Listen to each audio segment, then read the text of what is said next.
Welcome to Cypher After Hours. Thanks for joining us.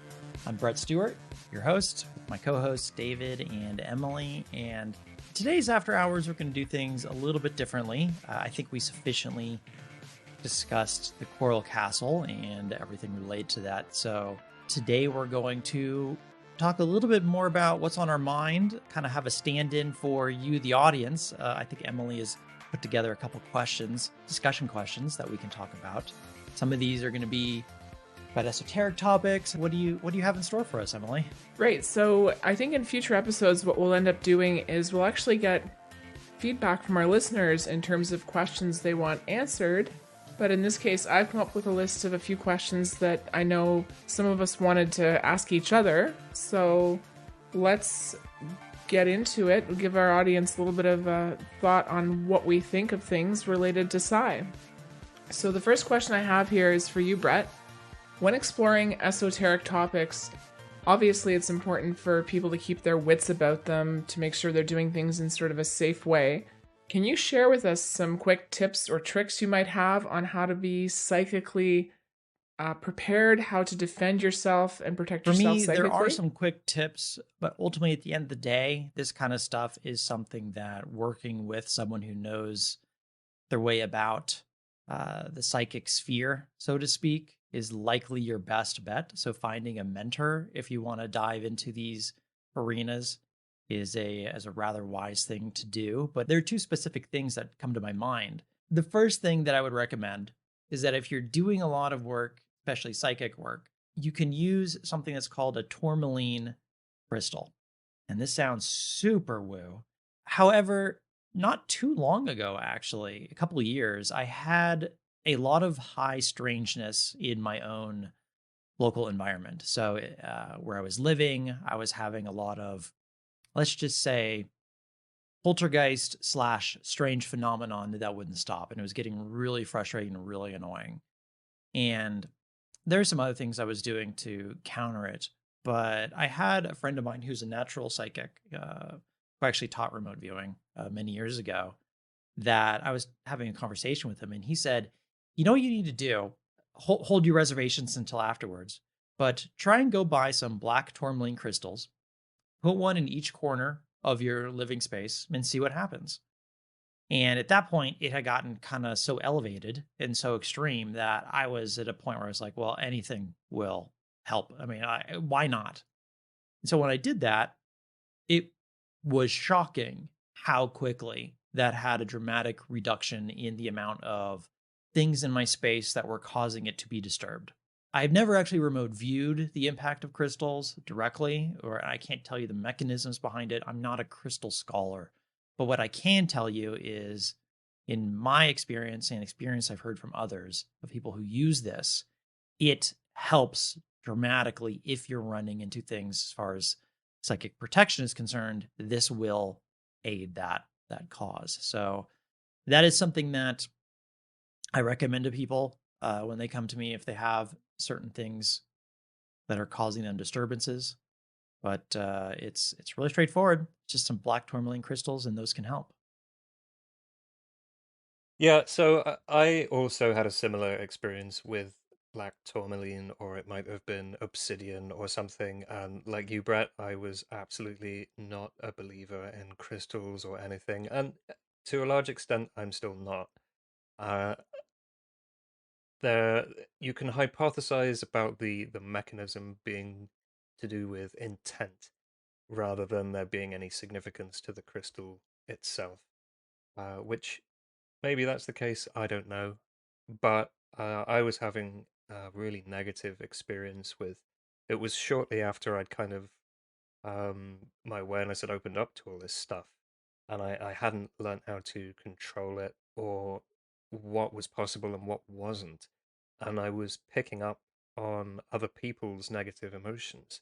One person in particular who was a very negative person.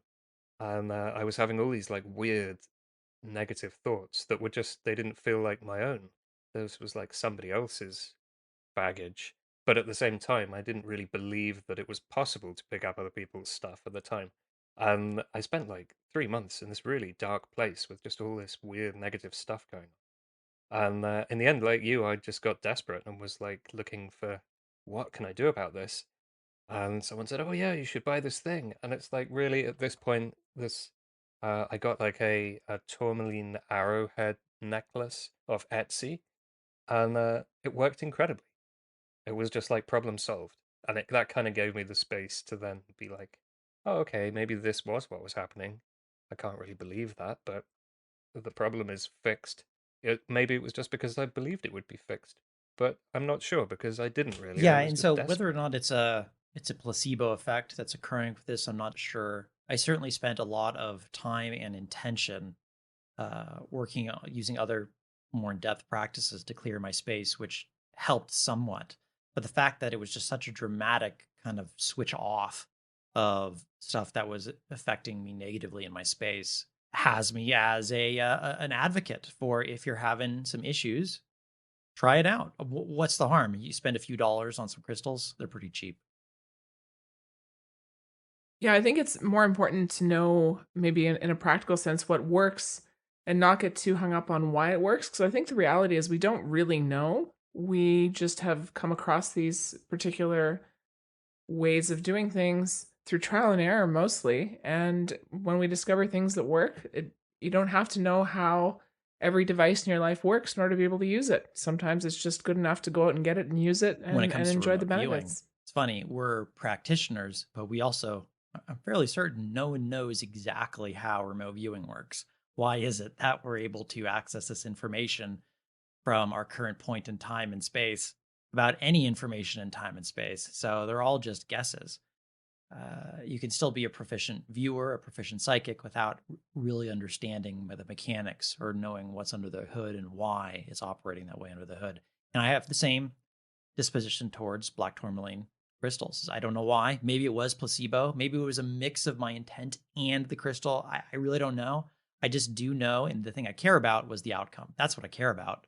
And the outcome was really positive. It helped quite tremendously. So I definitely recommend having those in your space if you're doing psychical work. This ties back to what we were saying about models, right? Because having strong opinions about how it works or how it doesn't work or what is or isn't possible could, I mean, if we assume that intent is important here, which it is, in my experience and that of many others, we don't know how intent interacts with this thing, but we know what you want and what you feel matters, right? So if you're really stuck in a belief or a disbelief, then maybe that will stop it working, right? If you believe it's impossible to remote view this, that, or the other, you may find you can't do it when other viewers can. What's the difference? It's your belief. And I think you and I, Brett, both had that same experience. If it wasn't like, I believe this is fake, it was just like, whatever, man. I'm just gonna try. Like, I don't think it's likely to work, but I just have that sliver of open-mindedness that's enough to give it a chance, give it a try, and not have to have a model or fit into my worldview how it works, or oh, these crystals mean this and those ones mean that. It's just like whatever. Let's do an experiment, get it, and it worked. It was great. I would want to add another little piece of advice about the use of objects like this, which comes more from the magical tradition with like amulets and talismans, and there is a technical difference between the two, but I cannot remember what the hell it is. Anyway, it is not to get attached to these things. These things are like a means of expressing your intent, or a means of kind of making that real, right? But it's these things don't work on their own. It needs you to be part of the equation. So there is a risk, if you I got my cool little arrowhead necklace and I bought a few of them and I just chucked it out and put a new one on every month. And I only used it for like 2 months or something. I bought three of them and I still had one laying around. And like the second one, the string broke on it. And I was like, okay, time, you're going in the bin. So I was like doing that as a deliberate practice to not get dependent on this thing. Because then what happens, you lose it one day, it breaks, and then it's, oh no, my protection crystals are gone. And now you have a strong belief that you're fucked, that the things are going to come and get you now because this magical thing is gone.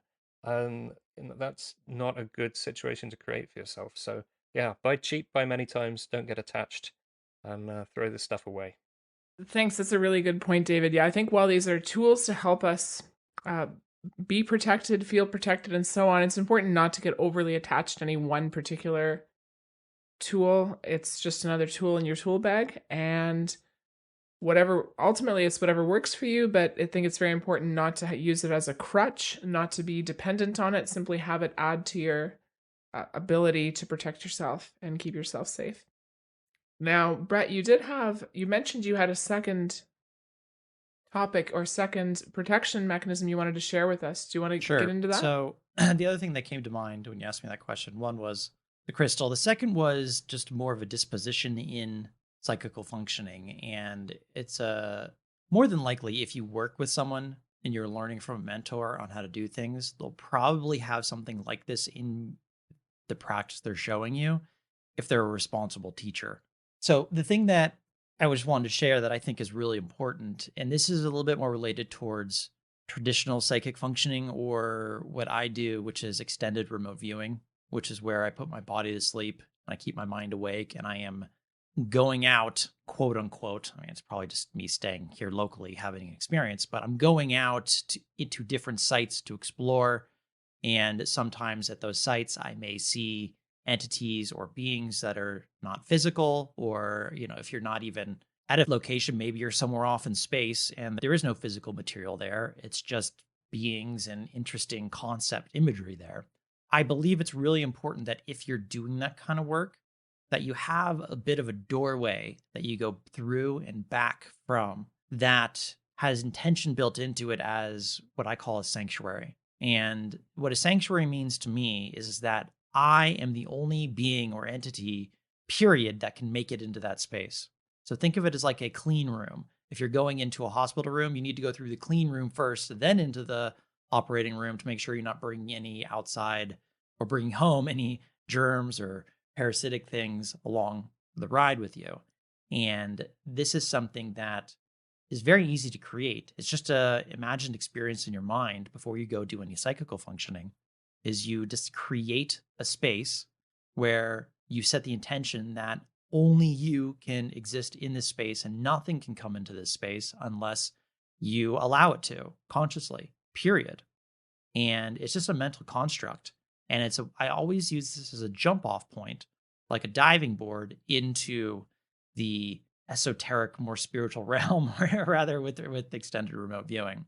So, and I always come back through that same place as well. I'll never just immediately come back, wake up in my body if I'm out exploring the rings of Venus and there happens to be some non-physical entities out there at the same time. I never would do that because it's just like, okay, well, come on home with me. I just don't think that's wise. So having a protocol in place that is part of doing this responsibly, in my opinion. And there's more, but this is a very simple method or technique you can apply to pretty much just about anything, even if you're just doing simple remote viewing, is just set the intention that as you're directing your intention outwards from where you are locally, that it's going through this clean room or this sanctuary. And when you bring it back, you're always bringing it back through that same space. So it's just a way of not bringing home the bed bugs. You can compare this to what we were saying about crystals and other magical objects, except in this case, you're creating that magical object in your mind. And you're saying, here's the codification of my intent, and then practicing it like a muscle that you're sort of automatically cleansing yourself by that process as you go through it. Well, thank you, David and Brett, for that insight. I think that helps give the listeners some starting points for sure in terms of what they can do to protect themselves. Now, our next question, let's start off with David for this one. So, some people out there are afraid to explore their own psychic abilities. They have maybe certain religious beliefs or personal beliefs that have taught them that this is something to be avoided or to stay away from. In your opinion, can psi or meditation practices actually be dangerous or damaging to the individual, or even deceiving in that they lead you down into bad places? What do you think, David? Oh no, they're all perfectly safe. No, they absolutely are dangerous. Yeah, there's well, there are many pitfalls. So I think religions that have fixed rules about this is bad, don't do this, if you're people who lives in the desert, don't eat shellfish, you'll get food poisoning. It's common sense, right? And if you're not engaging in a structured way with the occult stuff, it is dangerous, and people suffer the consequences of this the whole time, including like really serious mental health events. Um, Going completely mad is an accepted risk of studying magic. I know of a magic training system where you get halfway through the book and it says, now you need to go and get therapy. Not some magical ritual. You need to go to therapy and you need to sort yourself out before you go deeper into this stuff. Um, so yeah, it's absolutely dangerous. Um, I know somebody personally who's ended up in a mental hospital because um, they'd had some experiences which they'd taken at face value, and then this had kind of served as a foot in the door for things to just escalate massively out of control. And then a short while later, they were acutely psychotic and thought they were going to die if they went to sleep. And they needed medical attention at that point. And they're fine now, thankfully. But yeah, my own experience hasn't been quite that bad. But I've sort of skirted around that stuff, and I would say it's a risk to take seriously. On the other hand, there's the idea that these things are like evil or bad, and that is definitely not the case, in my opinion. They're dangerous, um, but not inherently bad. They're incredible things if it's the right time for you to engage with that material. Meditation is a special case, I think. Obviously, there's the argument that meditation and associated practices like yoga are kind of mixed up with New Age stuff that, particularly from a religious point of view and indeed a secular point of view, can be um, problematic, I suppose you would say.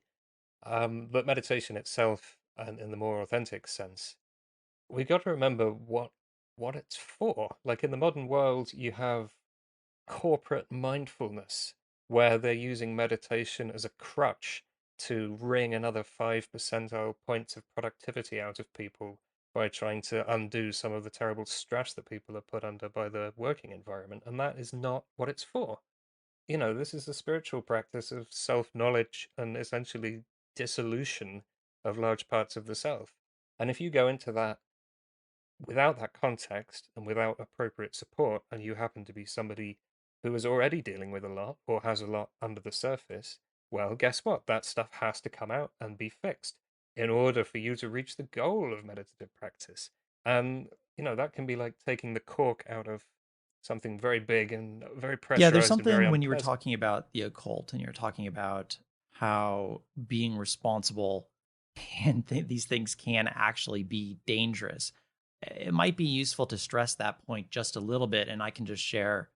This isn't actually my direct experience, but it's actually my mother's experience that she told me when I was younger with a deathly stare of intent and seriousness that I need to be taking her seriously, and she's not making this up. And I believe her. She had no reason to lie to me. It was a very strange story. But when we're talking about the occult and we're talking about magical practices, which are a little bit different than remote viewing, you need to be careful because the outcome might be something that harms you in a way that you may not be prepared to handle. And if you do exactly what other people do, you may have nothing happen. There's been lots of people that I've talked to that have explored and experimented with all sorts of occult type tools, and nothing happened whatsoever. It was a bit of a ho hum, and in their opinion, a letdown. But the story I was told by my mom about she was really into the occult when she was younger, and she would the first time she used a Ouija board, she used it with her best friend when she was in her early 20s, and she was still living at her parents' place, but her parents were out of town. So her friend brought over this Ouija board, and they said, "Ooh, let's do this fun experiment at home and see what happens." And she told me, she looked me straight in the eye, made sure I understood she was being serious. She told me this when I was like 16, that what happened next was they started communicating with something that they appeared through the Ouija board, but there was a dramatic physical change in the environment that caused the ceiling of the room in her parents' house to begin turning black. And there was a soot that the entire ceiling, she said, became covered with black soot as a result. Obviously, if you were in that situation, it would probably freak you out to a tremendous degree, especially if you don't know what you're doing or you've never had any experience with paranormal type of things. And she said they got scrub brushes and all these things trying to scrub it off before their parents got home. It was a long weekend, and ultimately what they had to do was paint over it because they couldn't get it off the ceiling. At the end of the day, what kind of effect that had on the rest of her life in the short term or the long term, I can't know that. She didn't tell me that, but she told me with deathly seriousness that's like, you need to be really, really careful when you're using these tools. And if you don't know what you're doing, you may get yourself in a bind that you don't know how to unbind.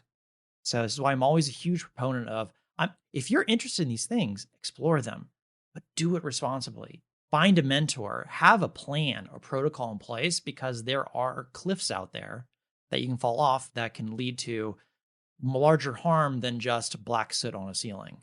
So it's just be responsible, I guess, is my takeaway.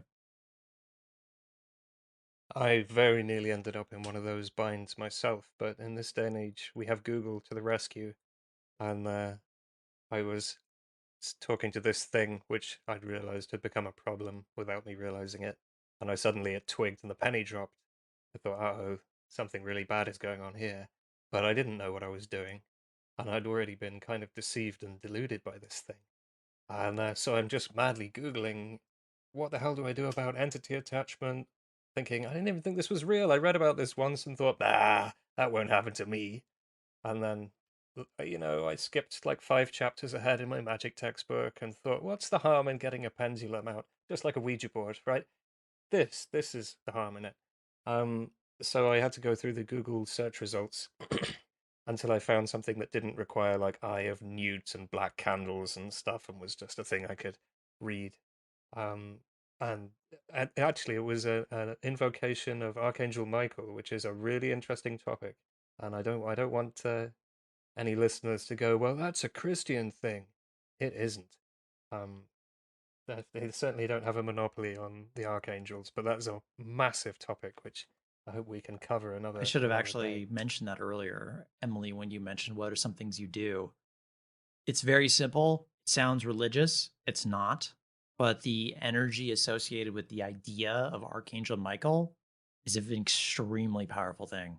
I'm sure some of our listeners are probably even aware of this because it's a pretty well-known phenomenon, and it helps clear negative things out of a space or attachments. It's not a foolproof thing, but it helps. I've used it with tremendous success in the past when I was having really terrible negative attacks. Yeah, it's like a sort of psychic flamethrower for cockroaches. It's not like some guy with opinions. It's like part of the machinery of the universe or something. But yeah, Archangel Michael isn't a thing that will chat to you with a Ouija board. It's more like a sort of fire hose of energy. The reason I didn't suggest that to our listeners was because if you've never done anything like that before, one common thing is people go, they try to talk to such and such a thing, and then something else shows up and goes, oh, well, hello, I happen to be whoever you wanted to talk to. Let me lead you up the garden path all day. So even this is fraught with peril. Yeah, it's important, I think, to also just cultivate, and there are techniques, perhaps we'll get into these in additional shows if there's enough interest, to cultivate a sense of truth or true self, and to have a way of actually sort of like an acid test to test if these things you're communicating with mean you harm, or if they are genuine in terms of what they're presenting themselves as, and if they're actually the thing they say they are. But generally speaking, there seems to be, as strange as it might sound to some listeners, and other listeners I'm sure are well aware of this, there seems to be certain energies, and this could be for various reasons, but in certain traditional religious guardian figures, be it Archangel Michael, even Jesus, even in other religions, these aren't, it might seem to some listeners this is a very religious topic, but there seems to be power in these symbols or in these energies that you connect with that can really keep you out of trouble. Well, like we were talking earlier about crystals or the ERV sanctuary approach, you've got things that you can create yourself, and then things that are like a well-trodden path that have been knocking about for centuries or millennia. So you can use other people's symbols, no problem, as long as you know what's in them. But maybe stay away from other people's symbols unless you find them to be trustworthy, because of course this This could backfire as well. brings up an interesting topic in my own mind where I'm noticing in popular culture, and maybe this is just because I'm more sensitive to seeing this stuff because I'm kind of immersed in it all the time, but in popular culture, I'm seeing a lot more of the promulgation and looseness around the occult in whether it's television shows or movies or just on the internet. But the idea is out there in a way that is wholly irresponsible and has no kind of guardrails of here's how to do it safely. It's just a go do this. It's cool to summon a demon. Or, hey, go do this. It's cool to talk to Satan. Part of me goes, well, these are just popular culture references. Maybe I shouldn't take them that seriously, but I'm seeing more and more of it. Part of me fears that there's a lot of people that are going to say, oh, let me try this myself. It's fascinating, but then just swatted back. But I'm worried about that a little bit. I'm wondering if you guys see that as well or feel similar. I wanted to add to that experience um, with your mum with the Ouija board, because I've lost count of the number of times I've said to people, do not ever use a Ouija board, ever. There is no reason for you to pick that thing up. We were just talking about the power in symbols. When people use a Ouija board, if something happens, it's always bad. It's like getting a phone and dialing up a totally random number, and then anybody can pick up. And, just like people, non-physical things are extremely variable. And the ones that are going to show up and want to mess about with you are going to do so. For whatever reason, when you go out and you take your first steps into this space, what you bump into first is the deceptive bad stuff. You don't bump into the good stuff first. You have to kind of get wade through all the dross. So yeah, just don't no Ouija boards ever. If you're at a point of development where you could use a Ouija board safely, you don't need a Ouija board. There's the only benefit that it has is teaching people salutary lessons about not screwing with the occult. Yeah, without getting into any personal details, I suspect that I have encountered individuals in my life who have actually in the past used Ouija boards, and they have had lifelong or lasting negative effects on their life path as a result of these experiences. And they probably haven't made these connections, but with my own intuition, I just get the sense that they are tied to these Ouija board experiences. And when you think about most people interacting with these things, it tends to be in adolescence, in the teenage years, when there's a lot of hormones around, when there's a lot of naivete about how the world is. And I suspect that that's also happens to be when a lot of people get, if there's going to be some sort of possession event, that's around the age that tends to happen. So I suspect these negative entities really love preying on individuals who are at that age group. And so even if you yourselves are not at that age as a listener, perhaps you have family members or younger people in your life who are, I think the warning should go out to those people more so than anyone, because those are the very vulnerable Well, age Emily, groups, I think. there's I'm just looking at our itinerary here and I see that I think it's a good tie-in where there's a question here for you, which is there are lots of skeptics out there when it comes to psi and psi phenomena. I think the occult and Ouija boards and all this kind of stuff fits that really quite well, what we've been talking about, crystals. What do you think is the best way, in your opinion, to handle that or convince them or even address it? How do you respond to a question like that? Well, I think that in some cases, people, if you're going out there to try and evangelize, like you've personally discovered or had a psi experience or a paranormal experience, to go out there and evangelize, actually, if you've had these, you already know you're going to run into a lot of skepticism out there. So I think to some extent, you can not change a skeptic's mind, and it doesn't even make sense to do so, because these people have actually made up their mind. It's almost sort of like they might look at you as having some crazy beliefs, but they themselves have beliefs, and that they've chosen to just ignore this whole aspect of reality that those of us who are aware of this aspect of reality, it's sort of like trying to convince a person who can only see in black and white that color exists, right? It's foolish because they're going to think you're crazy, and yet you and all the other people who can see color um, are noticing that that's something that is there, and they can't. And I please, I don't want to, I don't mean any offense to people who are colorblind in saying this, but I think that you get the metaphor, the message. It's akin to doing that. Now, in the case of trying to send warnings out to young people about Ouija boards, I think that Brett, you actually gave a really good example where even at the time when your mother related her experience, you just, regardless of what you believed at that moment, the fact that she was very serious about this and just conveyed to a young person the seriousness of don't mess with this stuff, even if you don't believe in it, other people do, and it can bring you harm in your life. I think that's a very important message to send to people. But generally speaking, I'm not a big fan of trying to go out there and convince skeptics of anything. Follow your own path and stick to your own feelings about what you Yeah, need to I do would in your agree. life. And it was interesting as a kid. It's as vivid as my memory of this as if it happened yesterday. And she grabbed my wrist, kind of made sure pay attention, look into my eyes, and said with dead seriousness, and she recounted the story real briefly. Don't do this. Don't mess with this.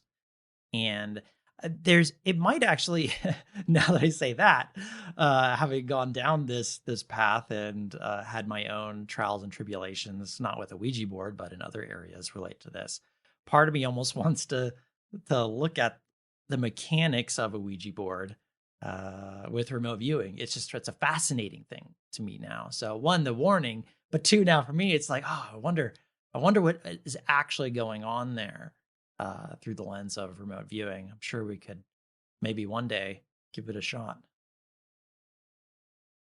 Well, the subconscious mind can affect muscle movements on a subtle level in quite surprising ways. And anybody who's ever used a pendulum will know, you can't keep your hand still and make it spin right, make it spin left, or make it do this if you're not moving your hand, and it still does it. If you hang it up on a hook, it won't do it. You've got to hold it. But try as you might, you can't detect the muscle movements that you're making to cause that to take place. But it's happening. And, it's happening in the physical world by virtue of your body as a conduit for whatever, which, might be useful information or it might be stuff you don't want, just as with a Ouija board.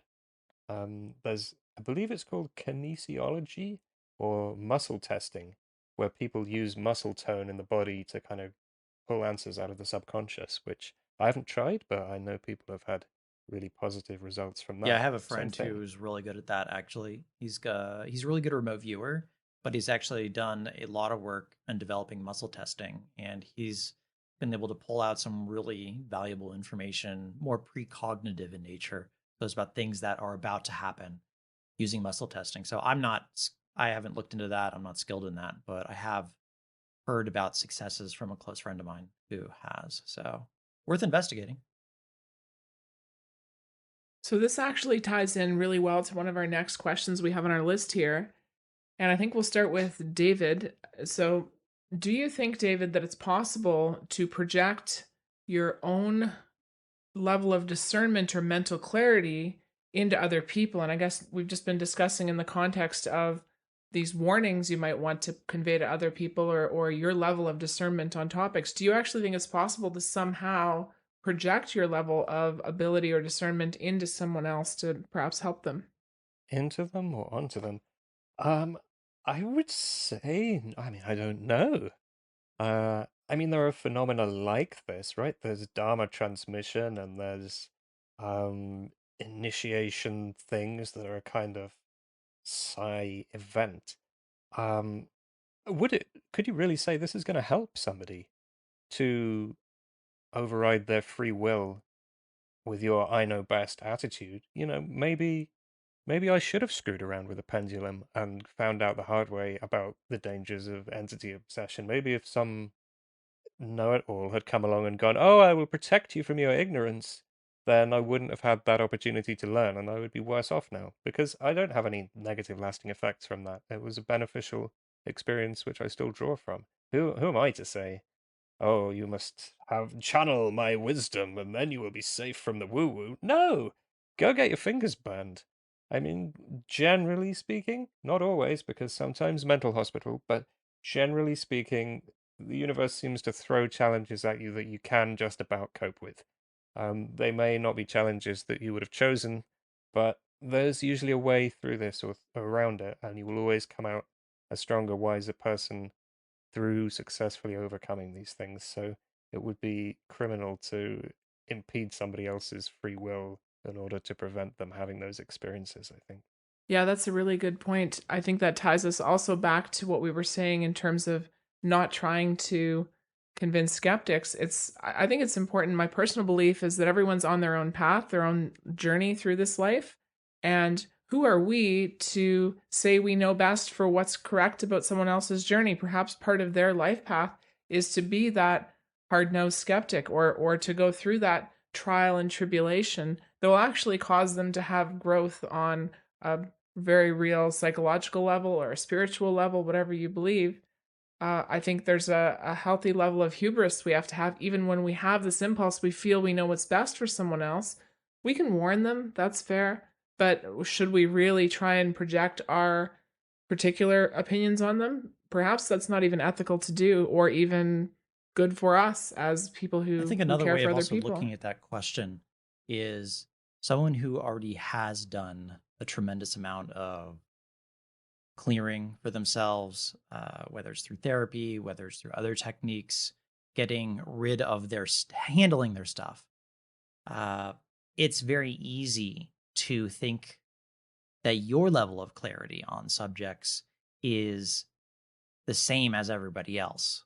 And so when you're having discussion with other people who maybe haven't done their work, that you have this level of resistance or surprise that you're trying to have a conversation about something that's maybe more metaphysical or something that what is meaning or some of these more elevated concepts or topics. And then you just expect that the other person will understand or have even an interest in these things. And then you get the response, which is maybe even negative because you pushing your own level of clarity onto someone else actually may trigger and re-dramatize the other individual's own trauma that hasn't been actually handled. So I think it's actually uh, part of the test for those who have done work is to be responsible in how they communicate and interact with those who haven't. Don't expect that everyone is where you are. And now there's a trap in there where some people who do this work, they view themselves as better than those who haven't, as that they're more elevated and everyone, those who aren't in the occult or those who haven't read the magic textbooks, as David repeatedly says he lost in somewhere in his attic. If you haven't read those, that you're somehow not good enough to be, you're lesser than, right? That's that pop culture reference of muggles and Harry Potter, right? That everyone is likely familiar with. That's nonsense. That's totally nonsense. Just because you've handled some stuff, there's always more for you to learn, but that doesn't make you better than anyone. It just makes you further along. I mean, is a seventh grader better than a fourth grader? No, they're just further along. That's all. They're still a human being. They still have their own things to learn. They still have their own path and their own challenges, and that's okay. But it's when you start creating an artificial hierarchy here of value and worth is where I think the enlightened path leads off into a gully and a pit that can lead into some additional hardships that you could avoid if you wanted. That's what I thought this question was about, Emily, until you said project into, and I'm like, oh, now I hadn't thought about that one. Damn, I'm unprepared. But yeah, to project onto. Yes, I totally agree with what you said there, Brett, but I think we can generalize this more because everybody has their own way of seeing the world, and you assume other people see the world that way too. Or you put them in a category and say, "Wow, you're in this religion or this political party, so you're wrong." And then everybody else, it's like, maybe they believe the same things as me too. There's like the us and them false dichotomy thing that's just one of these mental shortcuts that people take. And we're all guilty of this all the time because that's just how the mind works. While there are some perhaps evolutionary biology pressures in one perspective that might come into effect sort of by default when you look at someone, you make a snap judgment, or you look at a situation, you make a snap judgment. Obviously, that occurs, but as individuals who are hopefully trying to better themselves in this world, we can actually train. I believe we can train our intuition and replace the snap judgments that sort of would happen on a default conscious mind biological level, really tap our subconscious, tap our intuition, and actually apply that in everyday life to really sense what another person or a situation is really about beyond just the 5 sense perceptions you might get, because those judgments can actually lead you astray. So I think it's important to cultivate your own level of discernment and perhaps even reaching out to that individual. You will likely, if you do cultivate this, know when the right time is to try and convince someone. Not that you're doing it against their will, but you're actually projecting a message of, hey, I'm here to help. And if they're ready to receive that help, they'll be naturally drawn to you. And those are the people you want to focus on connecting with, as opposed to the people that aren't ready to hear what you have to say. I just wanted to add one more thing about the overall dangers of psi and meditation practices. I was talking about um, taking meditation out of context, using it as a corporate efficiency booster or some kind of magic bullet that will make you feel okay, and that's not what it's for. Um, and just I wanted to say to anybody who is experiencing unpleasant effects as a result of a meditation practice, there is an organization called Cheetah House, and the URL is cheetahhouse.org, which is set up specifically to support people who are going through this sort of thing. So that may be worth considering.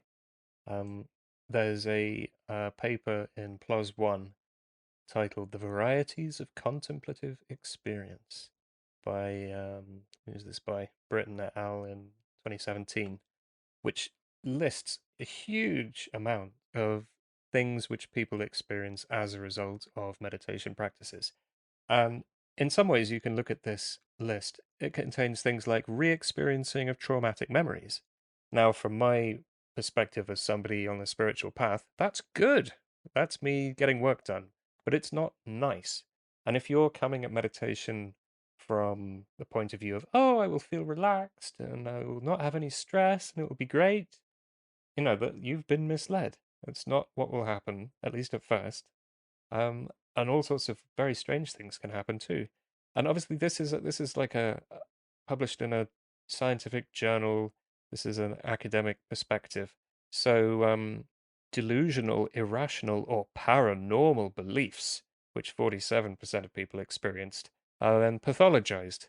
Whereas, we wouldn't look at it like that. We'd be like, oh, I had a really interesting experience, which I want to learn more about. But no, you're delusional and irrational, you know? So half this stuff is supposed to happen, and then it's pathologized or it's unexpected.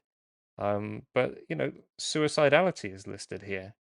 That's not good. That definitely isn't on the path. So you know, the, yes, it's dangerous, but if we take it in context, we can see why these hazards arise, and we can prepare for them and find ways to mitigate the risk, largely by having good teachers, I think.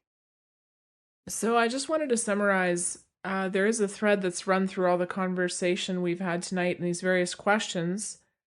The general feeling that I think we all share is that yes, it's safe with the right types of precautions to delve into things like remote viewing and other psi phenomenon, but it's very important to make sure that you keep your wits about you, you protect yourself properly, you have resources in place that can help you in a way that keeps you out of trouble.